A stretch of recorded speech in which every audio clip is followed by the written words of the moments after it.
Recording is on.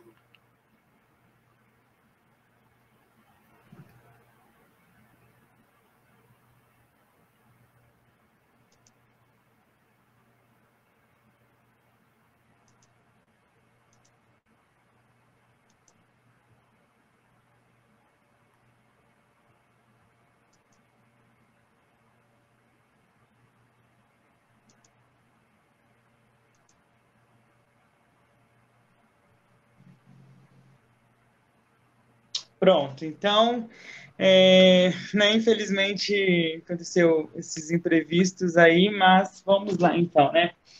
Desde já eu quero agradecer por ter aceitado o nosso convite, prof. Vanessa, e não vou me alongar muito, porque a gente já perdeu um tempinho, então fique à vontade, tá, professora? Eu que agradeço o convite, tá, Júnior? Fico muito grata pela oportunidade, mais uma vez, né, de falar do que eu mais amo, que é livros, leitura. Então, eu que fico agradecida por essa oportunidade. Uma pena que eu não possa aparecer, fiz até uma escova aqui, né, me maquiei, mas vamos lá. Faz parte, né, desse novo momento da história, né, a gente, às vezes, não conta também que pode, mesmo a tecnologia pode nos dar nos passar a perna aí. Mas quem está ouvindo aí, seja muito bem-vindo, tá? Vamos trocar aqui informações. É um assunto, assim, que eu amo falar, conversar, porque eu sei que é um assunto que, se a pessoa concordar em discutir, não sei se é a palavra mais adequada, mas conversar, considerar as colocações e aplicar na sua vida, eu acredito, sim, que esse tema, né, pode, sim, mudar a sua vida, tá? Que é como você desenvolver aí esse hábito da leitura. Quem estuda comigo, quem faz faculdade comigo, eu dou uma aula especificamente voltada para esse tema, né, a questão da leitura, de conseguir desenvolver esse hábito. E eu quero iniciar só falando de algumas estatísticas. Elas não são muito recentes ainda. Uma que eu utilizo, ela é feita pelo Instituto ProLivro, e ela é feita a cada 4 anos, né? Agora em 2020, que eles iriam renovar essa pesquisa. Geralmente a Folha de São Paulo aborda quando é liberada essa pesquisa, né? Geralmente é na Folha de São Paulo que você vai encontrar essa informação. E a última pesquisa, né, que foi em 2016, a socióloga ali que apresenta a pesquisa, ela informa que praticamente metade do Brasil lê. Ela faz essa colocação. Só que ela faz uma observação bem interessante, que essa pesquisa, ela tem muito mais um peso quantitativo do que qualitativo, né? O que quer dizer isso? Que as pessoas, elas, quando foi feito, né, esse estudo, apontando, né, que metade da população brasileira lê, é considerado também, né, nessa pesquisa aí, que qualquer pessoa que tenha lido pelo menos ali um trecho de livro nos últimos 3 meses anteriores à aplicação desse questionário, foi considerado como alguém que lê um livro, né? Então, ela faz esse questionamento também. Tem também a questão, né, do número de faculdades que aumentaram no Brasil aí. Então, por conta disso, os alunos se obrigaram a ler, no caso seriam aí os livros técnicos, né, os livros didáticos, técnicos, universitários, eles fizeram aumentar esse número aí nessa pesquisa. Tem também os livros de autoajuda, que é uma moda hoje em dia, né, então muitas pessoas que leem esses livros de autoajuda. Tem os livros religiosos, que também aumentam esse número aí da pesquisa, porque eles entram, né, nessa conta aí da pesquisa. Uma questão interessante nessa pesquisa também, ela apontou que a Bíblia, né, é o gênero mais lido no país, e alcança ali, em média, 42% dos brasileiros. E ele é seguido por obras religiosas, né, contos, romances mais voltados a questões religiosas, né, alcançam ali 22%. Então, é interessante a gente fazer essas ponderações aqui no início, só para a gente ter uma noção de que o Brasil, nós temos aí um número de leitores, mas eu, particularmente, penso, né, que isso deveria ser muito maior. Isso aí deveria ser, assim, o meu sonho é que cada brasileiro conseguisse ler, aí, em média, 20 livros por ano, tá? Esse seria o meu sonho, como educadora, né, como alguém que está envolvido aí na área de educação, principalmente. E só para vocês terem noção, né, a média de pessoas que leem 20 livros por ano é 0,1%, 11%, desculpa. Então, é muito pouco, tá? Mas meu sonho seria esse, que os brasileiros tivessem uma leitura em mais livros inteiros, né? Não apenas trechos de livros, isso ser considerado como uma leitura. Júnior, acho que você que tem o controle dos slides, quiser passar o próximo. Então, aqui, né, eu já introduzi essa questão aí, porque o brasileiro lê pouco, mas aqui eu pontuo algumas questões que eu acho que é meio cultural nossa, né? Então, tem a questão estatística mesmo, mas só olhar para números não nos ajuda muito a refletir sobre esse assunto. Então, eu fiz algumas colocações aqui, mas se vocês lembrarem de outras e quiserem participar, tá, podem ficar à vontade aí. Então, a falta de incentivo dos pais, uma coisa que eu sempre digo é que os filhos, eles costumam imitar os pais, as crianças costumam imitar os adultos. E isso, e como a maioria dos pais, dos adultos, não tem o hábito de ler, então não há esse incentivo por parte dos pais, dos adultos, para que essas crianças, né, desenvolvam esse hábito desde a infância. Quando esse hábito é desenvolvido desde a infância, a chance de você se tornar leitor na vida adulta é muito maior.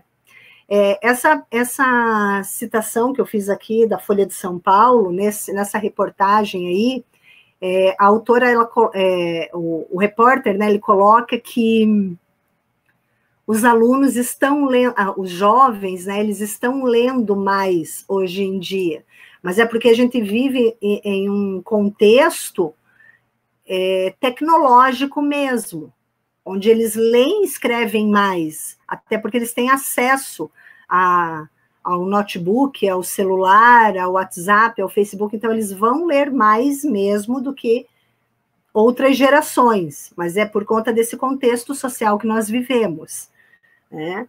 E apesar de eu colocar ali, né, que falta de incentivo da escola, isso já melhorou um pouco. Algumas escolas já estão mudando essa postura, né? A gente vê, às vezes, lá nas escolas infantis, né, o cantinho da leitura, o momento de contar histórias. Então, isso teve uma mudança, por exemplo, em relação à minha geração e essa geração que já está aí, essa que está entrando. Então, mas mesmo assim, poderia haver um incentivo muito maior mesmo dentro das escolas. Uma observação que eu já quero fazer aqui é que o Júnior, que me fez o convite, ele sabe isso melhor do que ninguém, porque ele vivenciou isso. Só incentivar a leitura também não é o ideal. A leitura tem que estar sempre atrelada à escrita. Então, o aluno, às vezes, ele gosta muito de ler. Eu tenho alunos na faculdade que gostam de ler, mas eles têm muita dificuldade de escrever. Então, uma coisa tem que estar intimamente ligada à outra, e não há esse incentivo nas escolas. Eu citei o Júnior aqui porque ele fez uma disciplina comigo, que eu obriguei ele a ler, a escrever, né? E mais para frente aqui eu vou falar disso aí. A falta de condições econômicas, né, da maioria dos brasileiros. É óbvio que se uma família tiver que optar entre comprar livros e fazer o mercado, é muito claro que ela vai optar por fazer o mercado, e qualquer um de nós faríamos isso, né? Então, isso pesa também. O livro no Brasil, ele é caro. Lógico que existem, tem sebo hoje em dia, as livrarias fazem muitas promoções, você pode comprar não precisa ser o livro físico, né? Você pode comprar o livro, agora me faltou a palavra aqui. E-book. Isso, obrigado. Você pode comprar o e-book, que muitas vezes é mais em conta. Tem a questão do hábito de ler também numa tela, né? Nem todos conseguem, mas também já é um caminho aí a ser seguido. Prof, Oi. O audiolivro é considerado uma leitura também? Considerado, e eu acredito, assim, que é excelente também, porque ouvir histórias nasce conosco. Todos nós gostamos de ouvir histórias. Então, o audiolivro resgata isso. Eu tenho audiolivro que eu escuto no carro. Quando eu vou fazer um caminho mais longo, uma viagem, eu tenho livros em áudio que eu coloco para escutar. E é incrível. Legal essa ideia do carro. Exatamente. Não sabia. Então, eu tenho o CD, né, audiolivro, no meu ainda é em CD, mas hoje em dia você pode baixar no seu pendrive, possivelmente. A maioria dos carros ali tem o local, né, para você usar pendrive, tudo. Tem até por Bluetooth, pelo teu celular. Tem mil métodos hoje, né? Eu nem sou tão antenada na questão tecnológica, mas quem tem bastante métodos legais de ouvir obras e também é considerado leitura. A única ressalva que eu faço aqui, eu, por exemplo, como a gente está dirigindo, às vezes você perde um pouquinho a leitura ali, uma partezinha, às vezes acontece ali, o trânsito está meio complicado, está meio tenso, aquele horário de rush, então o que eu percebo, pelo menos, que o problema do livro áudio é que eu, às vezes, perco alguns pedacinhos por estar muito concentrada no trânsito, o que deve ser feito mesmo, né? Você não deve se concentrar mais no livro do que no trânsito. Mas, então, a única ressalva que eu faria é essa, mas você não precisa ouvir no carro. Eu dei a ideia aqui do carro, porque muita gente se desloca, fica um tempo dentro do carro. Tem cidades aí que as pessoas passam de 1 a 3 horas dentro do carro no dia, se deslocando para ir e vir do trabalho. Ou dentro, se você usar, né, ônibus, metrô, trem, melhor ainda, porque daí você pode ouvir ali pelo seu celular. Daí você está tranquilo, ali sentadinho, pode se concentrar melhor. A única ressalva que eu faço de dirigir e ouvir, né, é essa questão. Eu, pelo menos, às vezes perco os pedacinhos ali da leitura, porque eu estou muito focada no trânsito. Mas fica uma dica bacana aí também. Puxando esse gancho aí, a questão do sono, né? A maioria das pessoas, não vou falar nem dos brasileiros, a gente, isso eu falo que é um grande equívoco na nossa cultura, você ensinar a criança, ligar a leitura com essa criança, só com o momento de dormir. Eu sempre digo, né, a criança está fervendo, está pegando fogo lá, o pai não consegue segurar essa criança, a mãe não consegue segurar essa criança, já é quase 10 horas da noite, daí o pai e a mãe têm aquela ideia genial, né? Vou pegar um livro e ler para acalmar essa criança. E realmente acalma, ela vai ficar ali entretida. Como eu disse, né, as pessoas gostam de ouvir histórias. Isso é da nossa natureza. Só que se você fizer isso só nesse momento, a criança vai aliar a leitura ao sono. Aquele momento de extremo relaxamento. Por isso que, às vezes, você vê um adulto dizendo, eu começo a ler, me dá sono, porque a nossa cultura tem essa ligação. Vou ler para o meu filho para ele dormir. Eu compreendo que, às vezes, é o único momento que o pai ou a mãe tem com a criança, porque ele ficou o dia inteiro fora, e é um pouquinho antes de dormir que ele vai ter esse convívio, esse acesso. Então, ele não faz por mal. Eu acredito que ninguém fez isso por mal. Mas se você analisar isso assim friamente, talvez o ideal seja logo que você chegar do trabalho. Crie um momento de leitura. ou lê para criança, ou pega um livro e você lê o seu, ela lê o dela, depois vocês trocam a história, para ela não fazer essa ligação de livro e sono, e dormir, o livro serve para relaxar também, mas o relaxamento em excesso vai te fazer dormir, né? Eu, por exemplo, que gosto de ler, eu não posso ler um livro antes de dormir. Essa semana eu ganhei um livro, e eu já estou lendo, estou amando esse livro. Só que ontem eu fui ler, já era mais de meia-noite, e eu resolvi ler o livro. É a Leoa Vegetariana, até quem me segue no Insta, lá eu postei, e o livro é muito bacana. Quando eu ler, às 1h30 da manhã, eu lendo o livro. Porque quem tem o hábito da leitura, por mais que você esteja com sono, você quer ler. Agora, quem não tem o hábito, para quem está sendo colocado esse hábito, você tem que ter esse cuidado de não associar livro, leitura com sono, tá? Cultural nosso também, os próximos itens ali, indisciplina, preguiça, falta de tempo. Eu não sei vocês, mas tudo que eu vou fazer, eu tenho que me policiar muito com a questão da disciplina.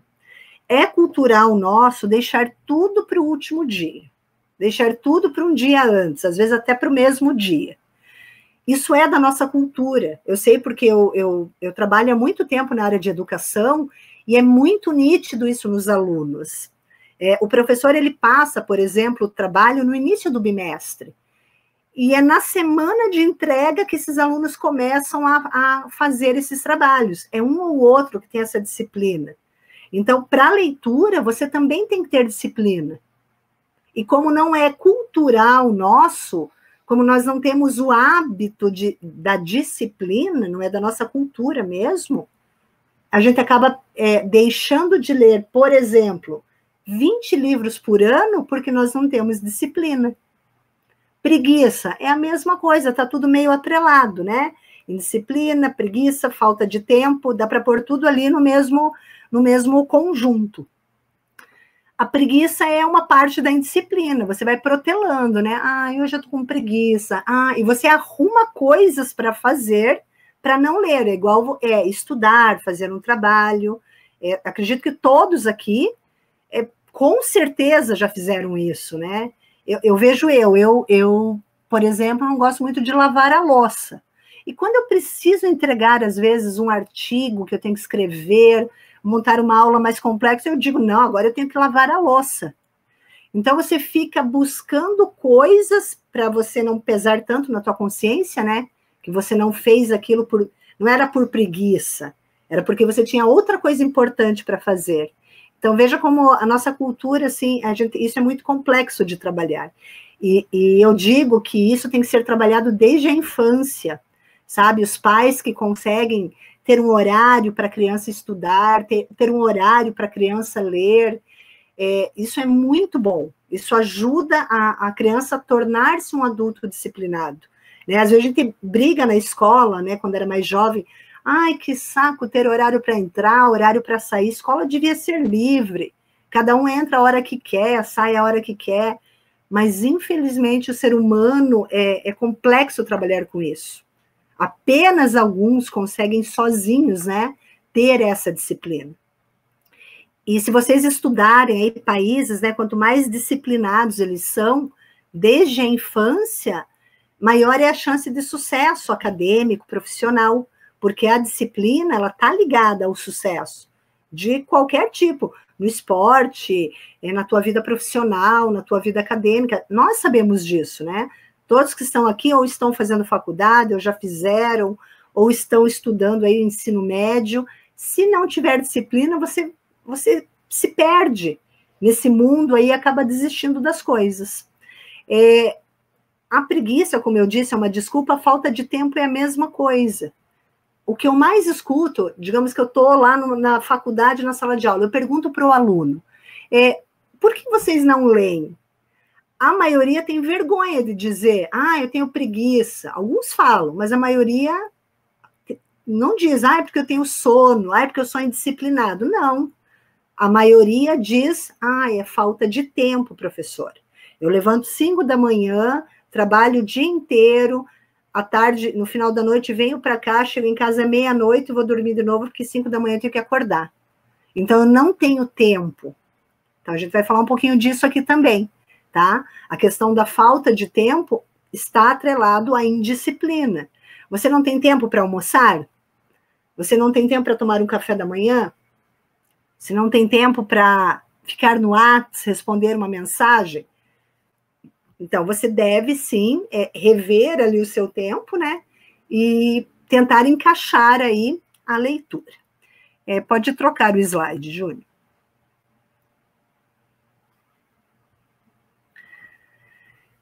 Aqui, não sei se vocês conseguem ler ali, mas eu vou falar.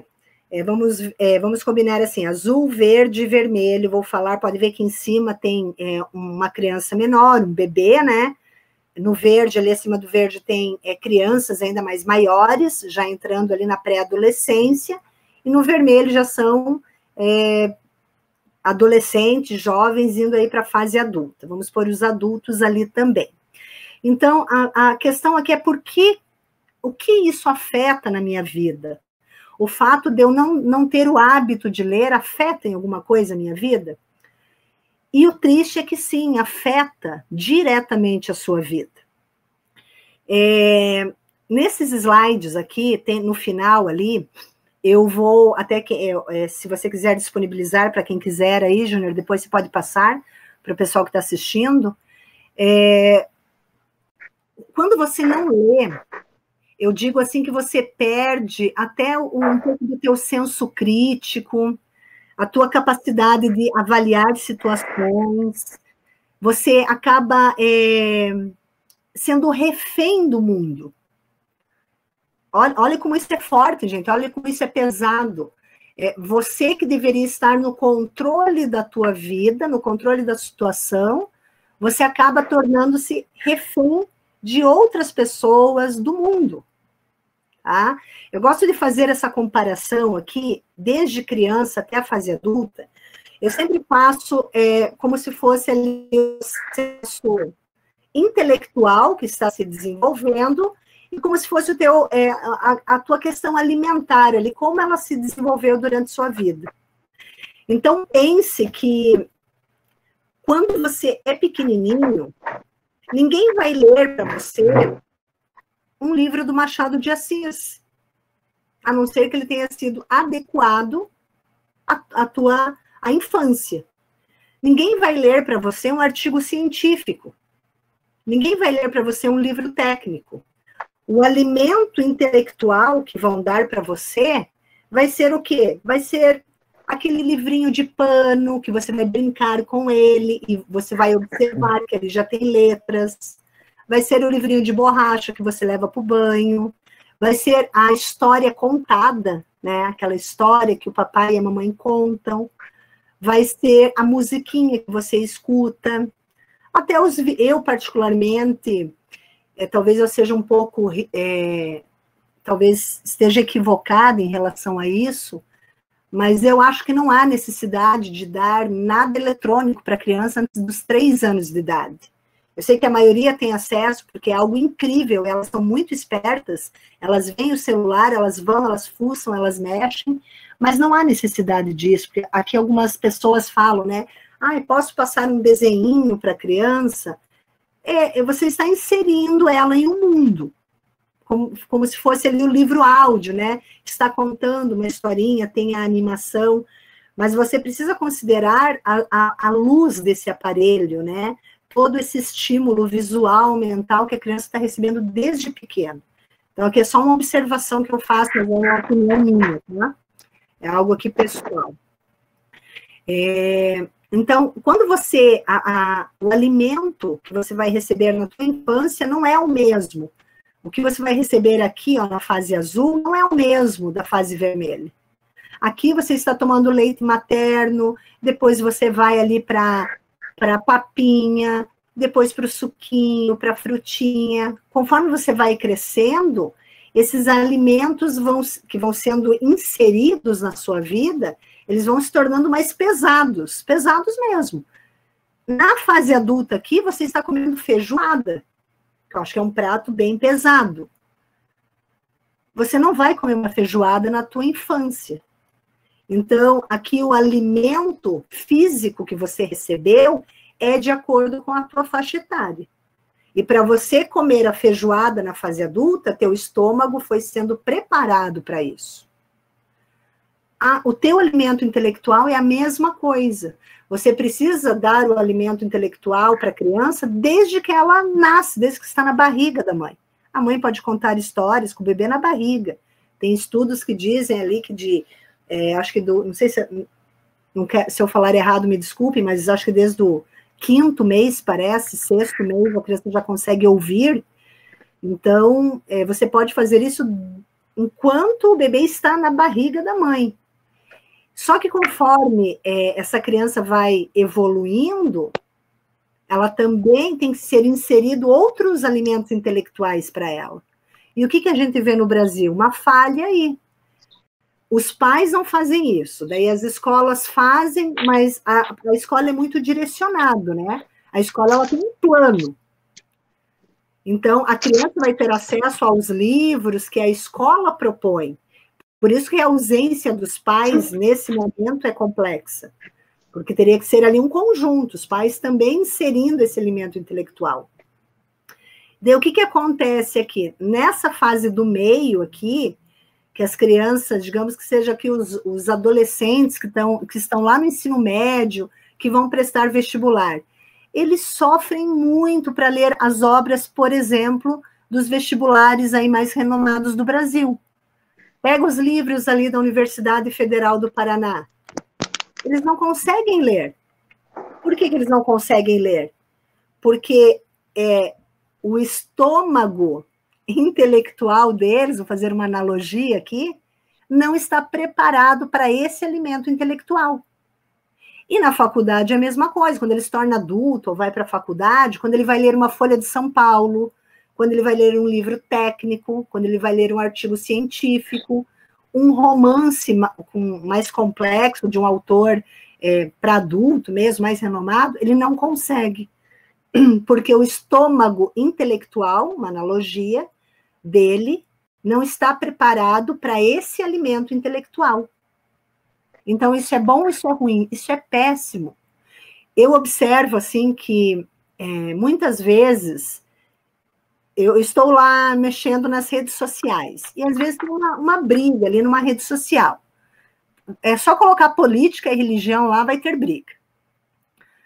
Eu gosto de ler os comentários. Gosto muito de ler os comentários. Vejo a postagem, vou ler... Se eu puder ler todos os comentários, eu leio. E eu me surpreendo que algumas pessoas, as respostas que elas dão, é muito nítido que elas não têm uma capacidade intelectual por falta de leitura. Quando você lê algo e não consegue interpretar aquilo, não consegue entender o que aquela pessoa que escreveu quis dizer, você tem um problema sério de leitura.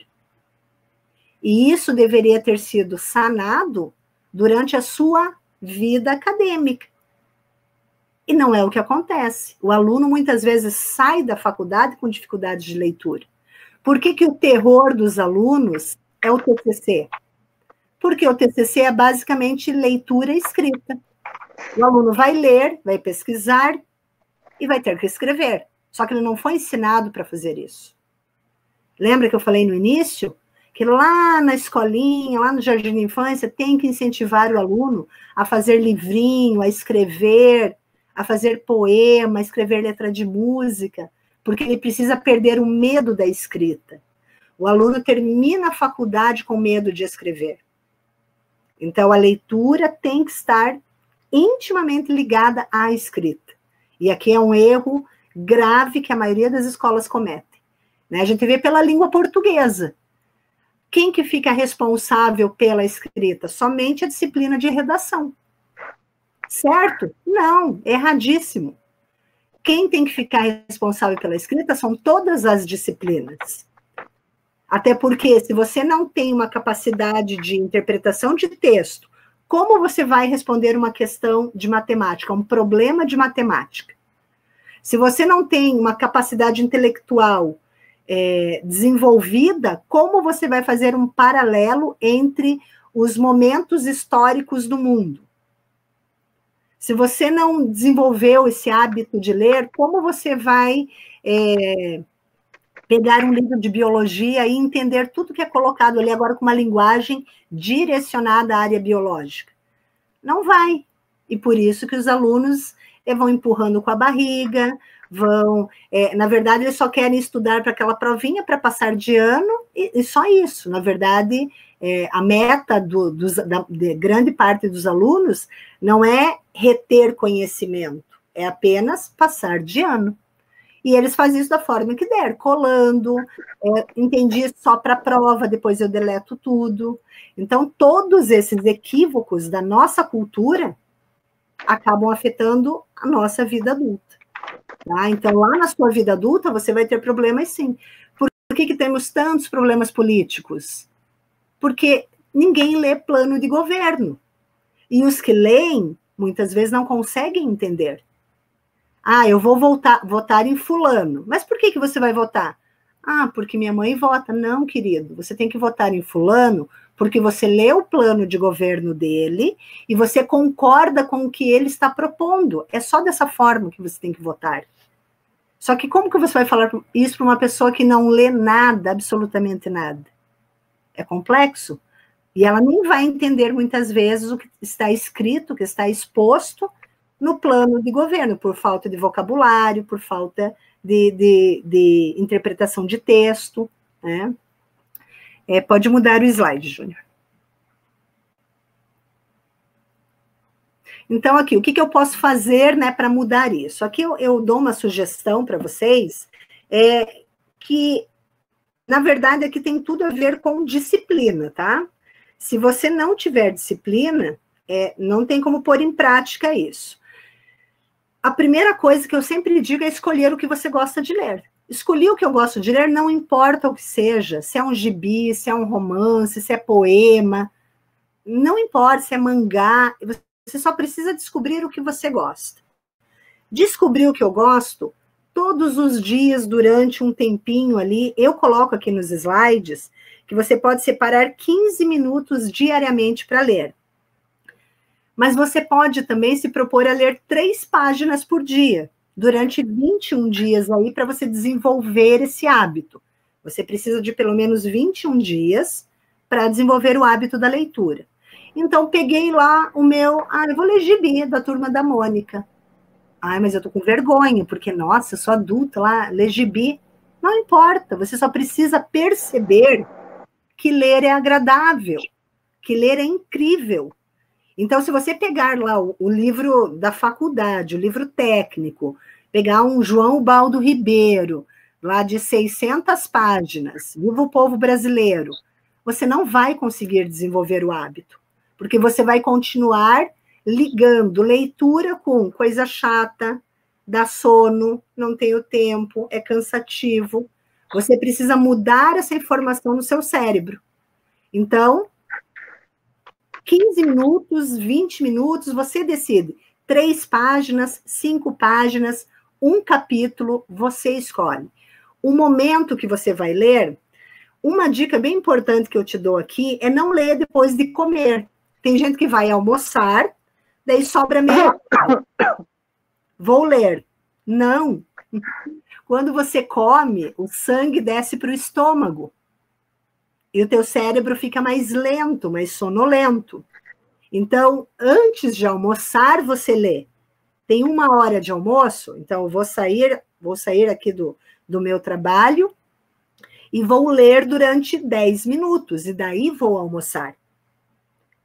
Entenderam? Isso é bem importante, tá? São detalhes que mudam. E por que eu reforço isso? Porque teve amigos que me procuraram e falaram, não está dando certo eu fazer isso depois do meu trabalho ou na hora do almoço. Por quê? Porque a pessoa chegava e comia muito, e daí ia ler. Não vai funcionar, tá? Eu dou dica, assim, até para quem vai fazer concurso público, a alimentação tem que ser leve. Mesmo que você vai ficar ali 4, 5 horas fazendo um concurso público. Você precisa ter uma alimentação leve.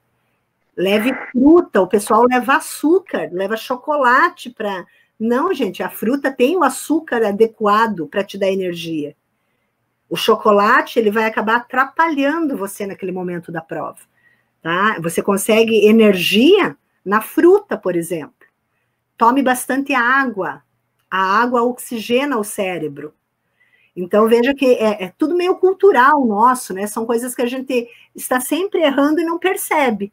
E, às vezes, nunca ninguém falou isso para você, e são detalhes pequenos que podem aí mudar a sua vida, tá? E a última dica aqui do passo a passo, que é bem simples, é só escolher o que você gosta, decidir como você vai fazer essa leitura, 5 minutos, 10 minutos, 2 páginas, e se você não gostar da leitura, digamos, você ganhou esse livro que eu ganhei, A Leoa Vegetariana, tá? É um livro tranquilo de ler, mas você não gostou, não é o teu tipo de leitura, não é aquilo que você se identifica. Troca de livro. Professora, mas hoje é o primeiro dia que eu estou lendo esse livro, não faz mal. Se você leu 3 páginas e sentiu que não vai dar, troca. Qual que é a minha preocupação? Às vezes, isso é uma válvula de escape para você não ler, para você dizer que você não leva jeito para isso. Pode acontecer de você trocar 6 vezes de livro durante esses 21 dias, que é bastante, tá? O número de livros que você trocou, e você concluir que realmente você não tem um gênero de leitura que você goste. Então, aqui eu já te digo que você está tentando enganar você mesmo. Todo mundo tem algo que gosta de ler. Você só precisa descobrir o que você gosta de ler. Uma dica que eu gosto de dar também, vocês viram, né, que a Bíblia e os livros religiosos são os mais lidos no Brasil. A Bíblia, eu já li ela inteira, ela é um livro complexo de ler. O vocabulário é complexo, dependendo ali são 66 livros dentro de um livro, né? E dependendo do livro que Apocalipse, por exemplo, você vai ler, é um livro cheio de mistérios, você tem que ter um estudo paralelo junto. Daí você se depara com isso e de repente não se desinteressa, fala, nossa, mas isso é muito complexo, não é para mim. Então, assim, vá para outro livro da Bíblia. Se você insiste em ler a Bíblia, tá? Tem livros da Bíblia ali que são bem tranquilos, tá? Os primeiros livros ali do Novo Testamento são bem tranquilos de ler, tá? Tem um livro chamado O Livro dos Livros, que é uma edição literária da Bíblia Sagrada. É bem bacana porque é a Bíblia no formato de obra literária. Tirando ali cantares, que são poemas mesmo, você vai encontrar a Bíblia no formato de um livro comum, um livro literário. Ele não vai estar como aquele livro, como a Bíblia comum que vocês estão acostumados, né? Abre lá em Gênesis, aí tem 1, está escrito o textinho, 2, está escrito o textinho, né? É mais complexo ler dessa forma. Esse que eu indiquei aqui, o Livro dos Livros, é a Bíblia como ela é, só que ela está num formato literário. Então, para quem, por exemplo, quer iniciar aí o hábito de ler lendo a Bíblia, essa é uma ótima dica para você não desistir, tá? Mas, como eu disse, se você não gostou desse, muda, vai mudando. Tem livros religiosos, livros de autoajuda, você só precisa perceber, a ideia aqui é perceber que ler é bom, tá? O nosso tempo está acabando, né, Júnior? Era até às 5 horas, isso? Era. Pode falar. Pode. Pode continuar, prof. Se não tiver nenhum compromisso, fique à vontade. Então, tá bom. Agora a gente já está encaminhando para o final. Você pode mudar, por favor? O slide. Então, aqui eu dou outras dicas, né? Depois que você viu que ler é agradável, mas isso é automático, tá? Tem até o e-book ali, que eu não conseguia lembrar o nome, né, na imagem. Você vai se habituar a fazer isso. Uma dica que eu dou é, se você puder todo mês separar R$10. Eu digo R$10 porque em sebo você compra livro por R$10. Se habitue a comprar livros. Você precisa desenvolver esse hábito também de ter a sua biblioteca. Eu não sei se todos têm uma biblioteca, e não importa o tamanho, tá, gente? Pode ser 3 livros, 5 livros, 15 livros, mas é muito bacana você ter a sua biblioteca. São aqueles livros que você vai no sebo, vai na livraria, você escolhe, você compra com o seu dinheiro, é muito legal. Quem tem filho pequeno, se habitue a levar ele numa livraria, num sebo, dá o dinheirinho para ele, diga, filho, hoje você pode gastar R$15 aqui. Ensine ele desde pequeno a comprar livros. Ah, ele só gosta de coisas eletrônicas. Ok, compre e-book para ele. Não tem problema, entra com ele pega o notebook, entra com ele, ajuda ele a escolher, mostra que ele está comprando com o dinheirinho dele, mesmo que seja ali tudo meio virtual, mas mostre para ele que é prazeroso você ter a sua biblioteca particular. E é incrível, gente, vocês esses livros vão fazer parte da vida de vocês. Quando vocês emprestarem, vocês vão ficar incomodados com ele, vão querer que a pessoa devolva, vão pedir para ela cuidar do livro. É bem interessante essa relação que você cria com os livros, tá? Então, desenvolva esses hábitos aqui de visitar biblioteca, sebo, livraria, essa intimidade com o livro você precisa desenvolver, tá? Pode passar. Daí aqui eu já falei disso, né? A leitura vai te beneficiar como? Você vai deixar de ser refém do mundo. Quando alguém fala algo para você, digamos que alguém está falando para você sobre a questão agora do coronavírus, lógico que é um assunto recente, mas eu já ouvi tanta besteira, gente, tanta besteira que vocês não têm noção. E é por falta de leitura. E daí, sabe o que é o pior? Que às vezes, até esse final de semana foi isso que aconteceu. Nós estávamos ali entre família, porque agora a gente só pode ficar entre família, né? Mas sempre tem aquele familiar, né, que é difícil. E ele falou uma coisa que eu fiquei pensando, não, essa pessoa deve viver em Marte. Não é possível. Não é possível. Então, essa falta de leitura tira o teu senso crítico. Tira a tua capacidade de raciocínio. Olha que interessante. Você sabia que ler te ajuda na matemática? Quem lê bastante tem mais facilidade para fazer cálculos. Olha que interessante. E vice-versa também.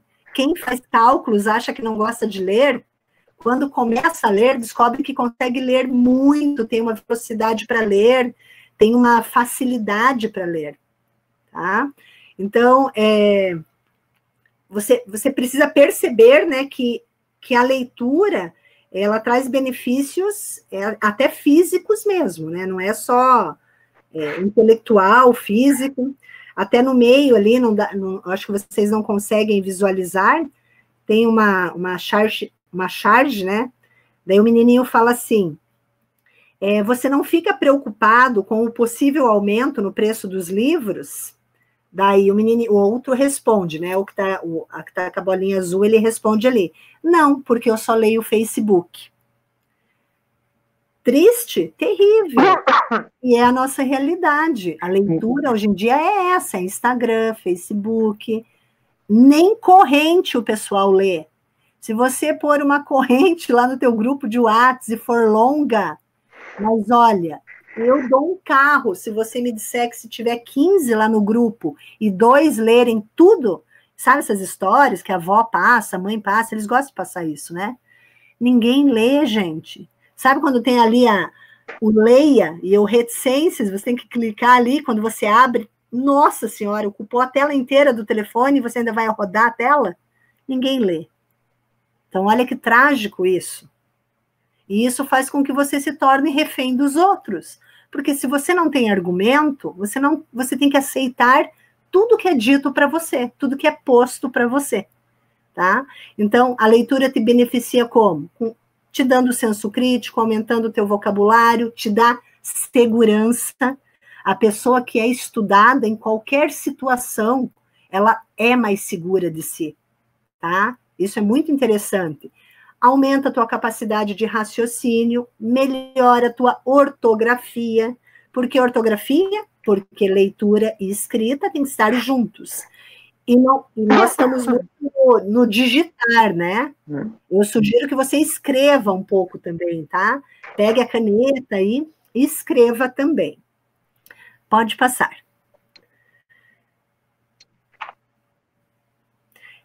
Aqui, gente, tem a história de dois rapazes, hoje em dia já são homens, tá?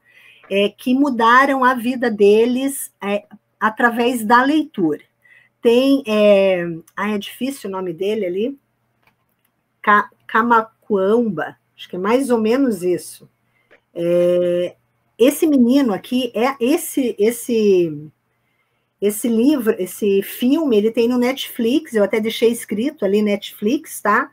O Menino que Descobriu o Vento, tarefa de casa, se vocês quiserem assistir. Tá? É excelente a história desse menino aí.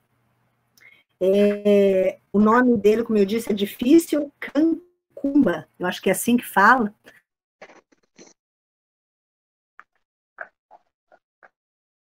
Ditou que ele iria, sim, ser pobre a vida toda e ser refém da natureza, porque eles trabalhavam com lavoura, e como lá não chovia, não tinha mais água, eles estavam reféns do tempo. E um dia ele entendeu que ele não podia mais viver assim, não podia ver a família dele vivendo assim, e ele descobriu que a 2 quilômetros da casa dele tinha uma biblioteca. E ele foi nessa biblioteca, tá? E a partir dessas leituras que ele fez, ele conseguiu fazer um moinho, se não me falha a memória. No próximo slide tem a história dele, depois vocês podem ler. Mas essa atitude dele transformou a casa dele, a vila dele e a vida dele. Hoje em dia, esse menino, eu acredito que ele já se formou em administração numa das melhores faculdades, acho que da Inglaterra, e ele fez isso para voltar para a cidade dele e tornar-se político ali, e ajudar essas famílias. É a meta de vida dele. E como ele conseguiu isso? Lendo. Ele, com a dificuldade dele, ele procurou essa biblioteca, os livros eram em inglês, ele não falava inglês, e ele conseguiu fazer esse moinho aí para trazer energia inicialmente para a casa dele, e a meta dele é fazer com que todas essas vilas tenham energia e água, tá? E o Ben Carson, acredito que vocês conheçam ele, também tem o filme Mãos Talentosas. Esse é mais antigo, acredito que a maioria já assistiu. Ele foi candidato à presidência dos Estados Unidos, ele tem um cargo político nos Estados Unidos, e o que é impressionante da vida dele e do irmão? Ele era o pior aluno da sala, odiava ler, e a mãe dele, num rompante de inteligência, começa a obrigar ele e o irmão a lerem. E esse ato dela muda completamente a vida deles, a ponto desse rapaz, né, o Ben Carson, ser o melhor neurocirurgião pediátrico do mundo, e o irmão dele trabalha na NASA, é astronauta da NASA, tá? E eram 2 meninos da periferia, negros, sem nenhuma perspectiva de futuro. E ele diz que ele tem um projeto nos Estados Unidos, junto a várias escolas, tá? Que incentivam o hábito da leitura. Quem quiser pesquisar, é muito bacana esse projeto dele. Ele vai nas escolas, agora ele já está com, acho que 70 anos ele já deve estar, ou 69 anos. Mas quando ele era mais novo, ele mesmo ia nas escolas, sendo médico já, sendo diretor do principal hospital lá de neurologia dos Estados Unidos, ele dispensava um tempo para mostrar para as crianças o que a leitura pode fazer na vida de alguém. E nesse o que a leitura pode fazer na vida de alguém, eu quero fechar falando de 2 pessoas, do Júnior e da Bruna. Júnior pode avançar os slides. Daí aqui tem a história, tá? Aqui tem a do Ben Carson. Pode continuar. Daí, aqui, eu quero mostrar como que a leitura atrelada à escrita pode mudar a vida de alguém. Do Júnior, talvez todos vocês aqui saibam, mas eu tenho usado a história dele da Bruna, da outra aluna, que o medo, o receio, são barreiras que podem, sim, ser quebradas. A história do Júnior é bem interessante. Quando eu fiz esse desafio, né, de escrever o livro lá de literatura infantil, ele ficou desesperado, ele chegou a ponto de me procurar e pedir outro trabalho, eu queria trancar a disciplina. E eu desafiei ele. Eu falei, não, se você não quer escrever, de repente, um livro tão infantil, escreva o que você acha que consegue escrever, que gosta de escrever. E, gente, ele escreveu um livro que está publicado, pode passar. Aqui foi no rascunho ainda, lá da faculdade, né? Eu escrevi ali para ele, fiz uma declaratória ali para ele, e eu guardo com carinho essa foto aqui, tá? Tenho salvo aqui, uma pasta de fotos especiais. Pode passar o slide. E todo esse medo aí resultou no quê? Resultou no livro dele, né? Memórias da Infância. E é um livro incrível, tá? Eu trabalhei com esse livro no ensino médio, os alunos adoraram a história, a gente trabalhou questões muito importantes, voltadas às crianças, aos adolescentes, que a gente acha que porque vive no século XXI isso não acontece, que é um pouquinho a história do Júnior, né? E acontece, sim, em escolas particulares, inclusive. Então, mas o que é o bacana aqui? É o desafio que foi feito, ele aceitou, e olha aí onde ele chegou. Né? E eu acredito que ele ainda vai fazer muito mais. Ele, vocês que estão aqui, só o fato de vocês terem tirado um tempo, uma quinta-feira à tarde, para ouvir é porque vocês vão fazer a diferença na sociedade. São essas pessoas que fazem a diferença na sociedade. Todo conhecimento agregado vai ser um diferencial ali na frente, em algum momento da sua vida. A história do Ben Carson tem uma parte que eu amo, que ele adorava ler sobre música clássica. E quando ele vai disputar uma vaga quando ele termina a faculdade, ele vai fazer residência, só tem uma vaga nesse hospital, que depois ele se torna diretor do hospital. Só tem uma vaga para residente. Caramba! E ele está disputando com outros colegas tão bons quanto ele. E como que ele consegue essa vaga? Porque todos, no quesito inteligência, eu não sei quem que está com o microfone aberto, por favor. Todos ali no quesito inteligência não tinham que diferenciá-los. Só que na entrevista com o diretor, na época do hospital, estava tocando uma música clássica no consultório do médico. E quando terminou a entrevista, o Ben Carson comentou sobre aquela música. Ele falou que era uma das músicas clássicas que ele mais gostava. E o diretor achou interessante aquilo, porque ele era muito jovem na época. E perguntou achou que ele estava mentindo. E perguntou sobre a história para ele. Mas qual que é a história dessa música? Porque o diretor conhecia a história da música. E ele conhecia mesmo a história da música.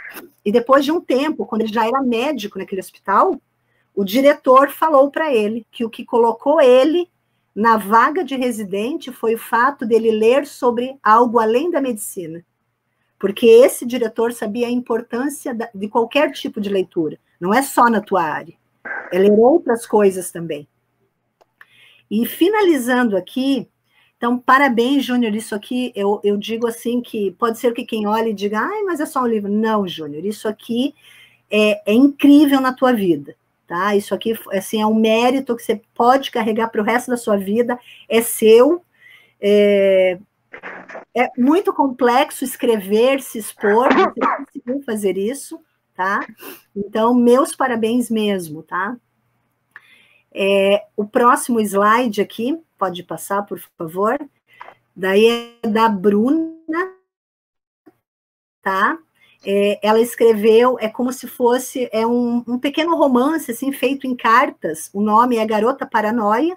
Tem o link dos 2 livros, tá? Tem o link disponível que vai direto lá onde vocês podem ter acesso à obra. Esse aqui é gratuito. Ela é uma plataforma onde você pode escrever de forma gratuita, e fica lá, as pessoas podem comentar a sua obra, é bem interessante. Essa menina foi minha aluna também, e é muito interessante a escrita dela, é bem diferente do livro do Júnior, mas a escrita dela, eu digo que eu vejo os jovens, né, do século XXI, vocês têm uma pressa que é difícil explicar. E nessa obra dela, você vê essa pressa na escrita, é bem interessante. Não sei se eu me fiz entender aqui, mas ao ler, você vê essa velocidade que vocês vivem, até meio tecnológica, você consegue perceber isso na escrita dela. Então, por isso eu separei essa obra aqui também, tá? São 2 obras que valem a pena ler, fica a dica aí para você começar a leitura por elas, 2 leituras incríveis, leituras acessíveis, se você não precisa nem ir na livraria comprar, essa é gratuita, a do Júnior dá para comprar online, dá para falar com ele, acho que ele manda para você o livro, tá? Então, já fica 2 dicas aqui de leitura. É isso, pessoal, hoje, tá? Foi um prazer estar aqui com vocês, muito feliz mesmo de compartilhar sobre algo tão, na minha opinião, talvez uma das coisas mais importantes nessa terra, o ato de ler, de gostar de ler, e que tenho certeza vai mudar, sim, a sua vida, a sua existência, a sua maneira de pensar, de ser e de olhar o mundo. Tá? Eu sei porque mudou a minha. Obrigado, Júnior. Eu que agradeço, nossa agradecemos. Para quem não conhece, mas eu acredito que todo mundo aí, acredito que o Igor não conheça, mas a professora Vanessa, ela é formada em Letras pela Universidade Federal do Paraná, também é doutora, né, Direito em Universidade pela Tuiuti do Paraná, especialista em Direito Educacional e docência para ensino superior pelo Grupo Educacional ITEC-NE. Muito bom, eu particularmente adorei, né? Eu já havia comentado com o pessoal que é bem interessante essas dicas que você já trouxe para nós, que já fomos seus alunos, em questão da leitura, e é bem isso mesmo. E teve uma parte que... Oi? Júnior, tá dando bastante eco, não tá dando para entender o que você está falando. E agora? Fala melhorou um pouco. Acho que melhorou. Melhorou? Melhorou. E essa questão do TCC, né? Porque realmente é desesperador para quem não tem essa habilidade de ler, né? Não tem esse... É o hábito mesmo, né? O hábito de ler. Nós não carregamos isso na nossa cultura, né? E é muito triste. Realmente. Isso muda tudo, né? Alguém quer fazer alguma pergunta para a professora Vanessa? Alguém quer quer falar alguma coisa? Não, eu só queria falar assim, que como a senhora sabe, né, eu comecei um pouco tarde, e assim, amei. Oi? Você é um exemplo para nós aí também, sabia? Não, é que assim, né, como eu comecei como, né, mãe, eu confesso assim que como a senhora falou, eu estava mais voltada para a família, né, meu tempo era só filho, casa, marido, e aí eu não tinha, eu vivia por eles. Uhum. Aí, agora que eu, né, comecei... Estou aprendendo as coisas devagarinho, né? Uhum. E nossa senhora, foi assim, me abriu a mente. Inclusive, eu até estava falando para o Júnior esses dias que eu tenho a coleção original do Sítio Capão Amarelo, os 15 volumes. Uhum. E eu acho que eu vou começar por ele. Nossa, eu amo Monteiro Lobato, ele é incrível. E olha, gente, Monteiro Lobato, apesar de ser infantil... Nossa senhora, você que é mais velho, você vai olhar com outros olhos. Eu sei porque eu li quando eu era mais jovem na escola, e depois eu li para dar aula, para fazer faculdade. É surpreendente, você vai amar. Sim, sim. Não, porque eu tinha comprado há um tempo atrás para ler para os meus filhos, né? E hoje, assim, é uma relíquia aquilo, porque se você perguntar para uma criança hoje quem que é o Sítio Pica-Pau Amarelo, ninguém conhece. Eles não sabem, exatamente. E pensa, né? Monteiro Lobato, um ícone da literatura infantil brasileira, né? Sim, sim, e aí, assim, que nem eu tenho duas sobrinhas pequenas, que eu pretendo, assim, ler para elas, faça tudo, isso. para elas poder, pelo menos, conhecer o que foi, né, para não deixar morrer, né? Não se perder, né? Exatamente. Sim. Tem muitas coisas boas, bem atuais também, né? Tem autores bem atuais que também estão mandando muito bem. Mas eu acho que alguns clássicos, como tem os clássicos da literatura europeia, né, Chapeuzinho Vermelho, essas coisas, tem os nossos clássicos também, né? Ziraldo, Monteiro Lobato, tem que mandar para a consideração, sim, isso aí, parabéns. E vamos começando, né, professora? Eu tô indo devagarinho. Mas está certo, é um passo de cada vez, é exatamente isso.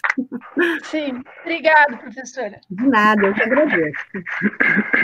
Então, gente, mais alguma coisa?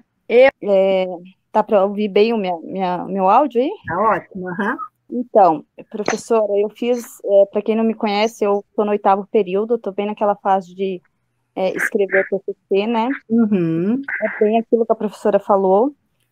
Eu tive a sorte de ter várias aulas desde o primeiro período com a professora Vanessa, que ela deu, ela deu desde o primeiro período a aula para gente, deu a de português, deu a de literatura infantil, que foi assim a que mais me encantou.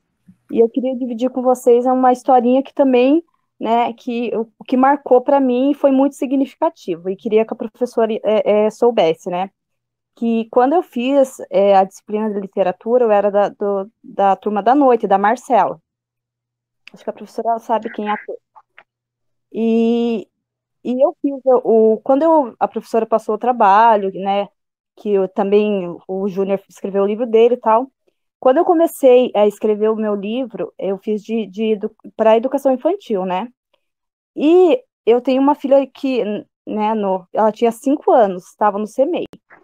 E ela pediu para escrever junto comigo o livro. E ela nem alfabetizada era, assim, ela estava no período de letramento, sabe? E daí eu falei pro meu marido, mas como que ela vai escrever? Daí ela falou, mãe, eu já sei a história que eu vou escrever. E sei que enquanto eu estava escrevendo o meu, né, estava tentando criar a história, ela foi criando uma historinha dela. E a gente escreveu um livro, eu escrevi o meu, ela escreveu o dela. E ela fez até os desenhinhos, ilustrou, a gente jogou no PowerPoint, tudo que eu fiz com o meu, eu fiz com o dela. Então, ela, assim para mim foi muito significativo, porque o meu exemplo ajudou ela ama ler, né, lê super bem, agora ela está no 3º aninho. Então, nossa, foi muito bom, sabe? Foi muito bom porque a gente vê o quanto que o exemplo incentiva as pessoas, né? Não é só você pedir, né? No meu caso, como mãe, né? Mas não é só você pedir para a criança, você tem que ler, você tem... Não, mas eles verem o exemplo dentro de casa, ou eles verem o incentivo, nossa, é muito bom. E daí eu queria dividir isso com a professora e com a turma aí, porque, assim, para mim foi muito bom, sabe? Eu agradeço pela disciplina, sabe, eu sempre gostei, mas eu sei o quanto é importante, né? Eu tenho também uma adolescente que tem 15 anos e eu sempre incentivo ela a ler, compro o livro para ela, porque às vezes ela nem lê, ela deixa de lado, ela lê as 3 páginas e deixa, porque, né? Mas, assim, eu acho que aos pouquinhos a gente vai criando o hábito, sim. É difícil, mas se parar também e não deixar, não dar bola, deixar lá e não leu esse, deixa, não vai mais ler mais nada, eu acho que não é assim que funciona. Então, eu acho que esse pensamento mudou muito pela aula que eu tive com a professora Vanessa. Nossa, eu fico emocionada de ouvir isso. Professora, nossa, assim, porque eu assim... lembro da tua história que você contou da tua filha. E ela escreveu, porque ela não sabia escrever, né? Mas ela foi me falando, eu fui escrevendo assim mesmo, cursiva e tal, e daí ela foi desenhando, a gente colocou as frasezinhas. Eu te digo, coloque esse livro dela na tua biblioteca. Então, e ela ficou super orgulhosa, assim, sabe? Porque todas as pessoas que iam na minha casa, parente, primo, tudo, e ela mostra com orgulho que ela exatamente. Não, e é isso que ela tem que sentir mesmo, orgulho, porque a maioria tem medo disso. Né? Sim, e assim, eu devo dizer, porque se você não tivesse proposto para nós né, esse trabalho, a gente talvez, eu acho que eu também não teria escrito nada, né? Que eu achava, sinceramente, que era uma coisa do outro mundo, mas não, para a maioria é inatingível, escrever qualquer coisa, até um TCC, que todo mundo na faculdade vai passar. Então, e é algo até dolorido, né? Sim, para mim, assim, durante a faculdade, eu com a equipe, a gente escreveu um artigo, a gente até apresentou no CONIC esse artigo, ficou super legal, assim, mas eu acho que um pouco assim, você acostuma mesmo a ler e a pesquisar. Você vai vendo que não é impossível, né, escrever, né, e você pode usar esse artigo mesmo, desdobrar um pouquinho mais ele e fazer o TCC sem o menor problema. Sim, o nosso TCC agora a gente já está finalizando ele, a gente apresenta esse ano, né? Mas assim, não é uma coisa difícil, é só você criar o hábito de você pesquisar e ler. Exatamente. Mas, e juntos os dois, né? Leitura e escrita tem que estar juntos. É isso que as pessoas também não entendem às vezes, né? Mas é isso. Mas obrigada por compartilhar aqui também. Fico feliz de ter lembrado dessa história. Até fechei o microfone um pouquinho, porque eu já estava querendo chorar aqui. Obrigada, Júlia, pelo convite. Adorei, viu? Obrigada. Eu que agradeço. Nós que agradecemos. Eu não... A minha história com a professora Vanessa né? Eu vou chorar muito. Agora não tem câmera. É muito gratificante, né? Porque, assim, é muito bom quando a gente tem um professor e que tem um professor que, além de ser professor, é teu amigo, né?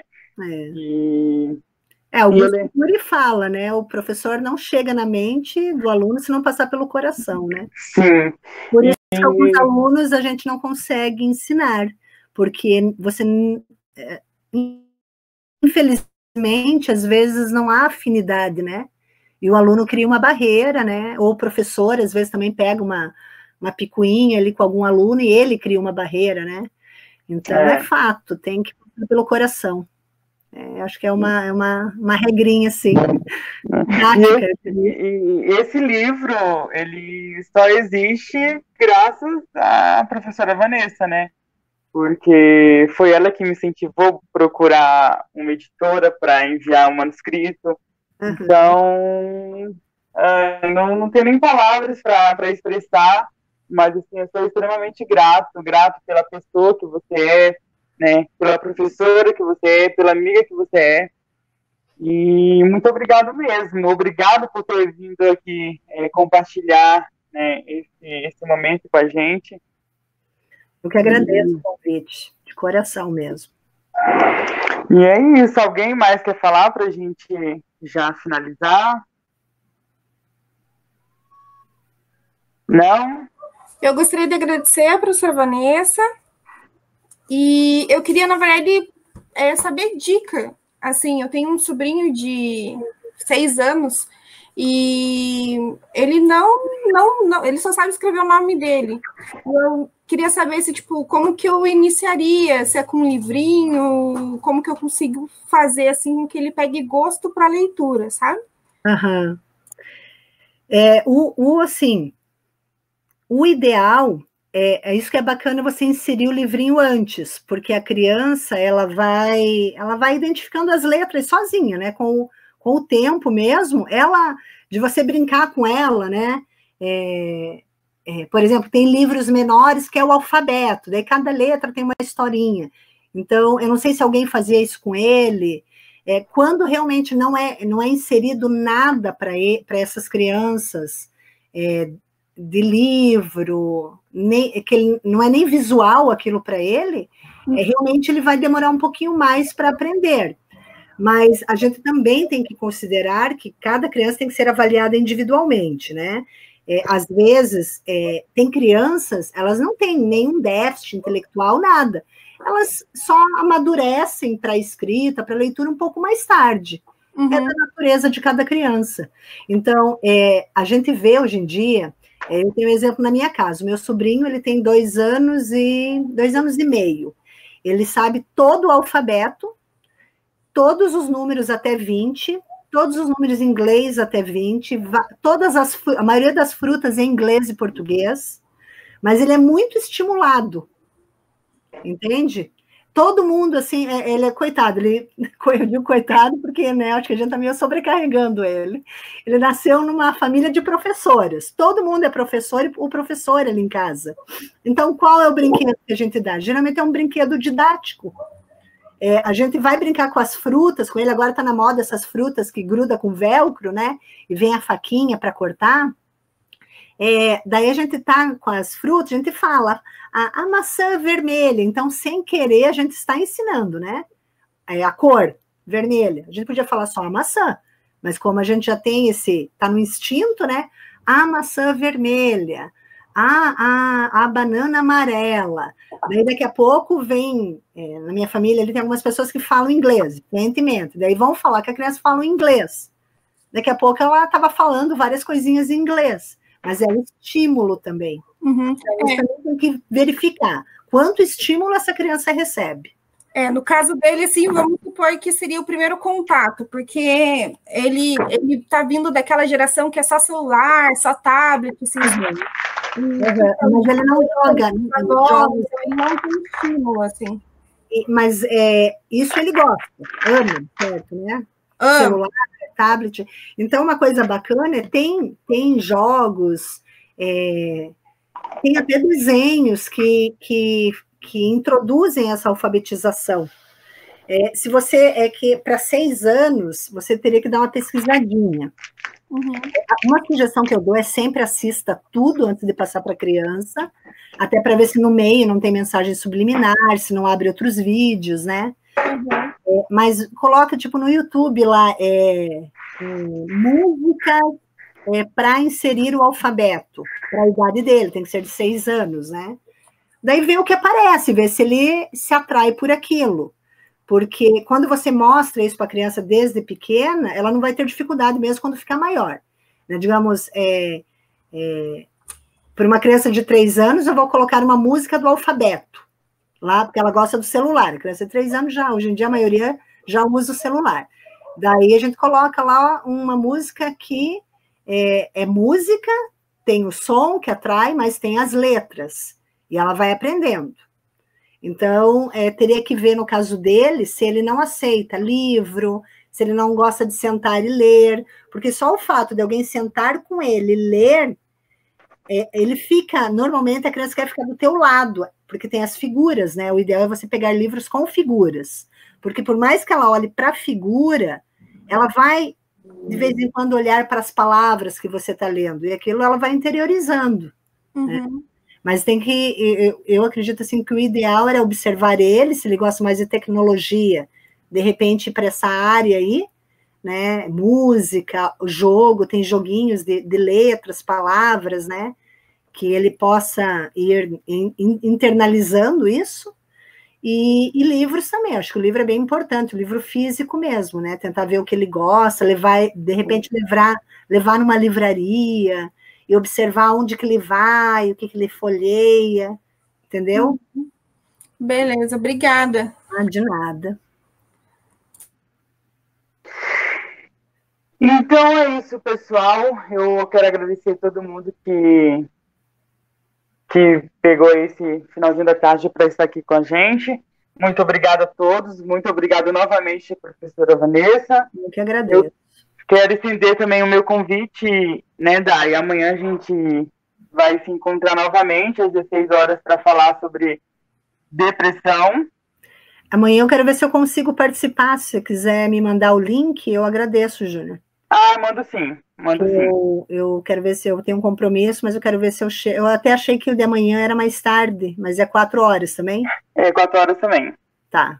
Eu quero ver, me interessou o tema. É bem interessante mesmo. A gente já teve, na verdade, semana retrasada, um encontro para falar para debater sobre a depressão. Uhum. E aí amanhã a gente também vai ter uma convidada especial. Ela é jornalista, coach e está em graduação no curso de psicologia. Uhum. E ela é uma líder religiosa também. Uhum. E é bem interessante. Então eu quero estender meu convite a vocês para estarem aqui amanhã também. Eu compartilhei nas redes sociais o link. Espero que amanhã a gente consiga aparecer, né? Pois é, né? Tomara. Eu gosto de ver os rostos. Até mostrar o meu. Agora eu já me acostumei a mostrar o meu. Eu também gosto de ligar a câmera, mas, né? Não sei o que houve. Vou até fazer um teste mais tarde. Porque eu sou esse tipo de gente que não consegue mexer. Gente, mas muito obrigado mesmo de coração, tá? Obrigado a todos vocês. Tá, obrigado você. Grande abraço para todos, tá? Abraço. Beijo na Adri, na Rose. Obrigado, Thalia, Aline, que falaram aqui no chat, tá? Um beijo grande aí para todos. Júnior em especial, tá? Minha gratidão e mais uma vez. Obrigado a todo mundo. Igor, muito obrigado, Igor, pela tua presença. Rose, Aline, a Marise. Marise, estou morrendo de saudade, hein? Tchau. Também, Júlio. Gratidão. Dai, muito obrigado. Tchau para todo mundo. Tchau, gente. Abraço. Abraço.